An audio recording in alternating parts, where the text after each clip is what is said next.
മിശേല് പ്രിയ സഹോദരി സഹോദരന്മാരെ, പ്രിയപ്പെട്ടവരെ, വെലങ്ങാട് ഉരുൾപൊട്ടൽ ദുരന്തത്തിൽ മിസ്സിംഗ് ആയിരുന്ന കുളത്തിങ്കൽ മാത്യു സാറിൻ്റെ ബോഡി ലഭിച്ചിട്ടുണ്ട്.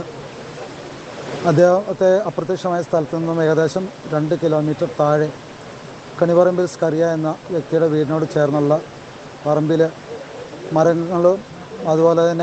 മരങ്ങളും അതുപോലെ തന്നെ വള്ളിക്കെട്ടുകളുടെ അടിയിൽ കുടുങ്ങിയിരിക്കുന്നതായിട്ടാണ് ബോഡി കിട്ടിയിട്ടുള്ളത്. ഇപ്പം തന്നെ ഇവിടെ വെച്ച് തന്നെ ഇൻക്വസ്റ്റ് എല്ലാം ചെയ്യുന്നതും ആദ്യമായിട്ട് ബന്ധപ്പെട്ടുള്ള സർക്കാരിൻ്റെ നടപടികളെല്ലാം ചെയ്യുന്നതും പോലീസ് നടപടികൾ ചെയ്യുന്നതും അതിനുശേഷം മൃതശരീരം ഭവനത്തിലേക്ക് കൊണ്ടുപോകുന്നതും ഭവനത്തിൽ നിന്നും പള്ളിയിലേക്ക് കൊണ്ടുപോകുന്നതുമാണ്. മഞ്ഞക്കുന്ന് അൽഫോൻസ പാരിഷ് ഹോളിലായിരിക്കും പൊതുദർശനത്തിന് ഉണ്ടായിരിക്കുക.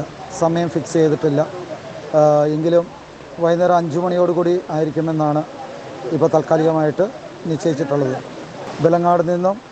വെലങ്ങാട് ഫൊറോന വികാരി അച്ഛൻ ഫാദർ വിൽസൺ മുട്ടത്തുകുന്നേൽ.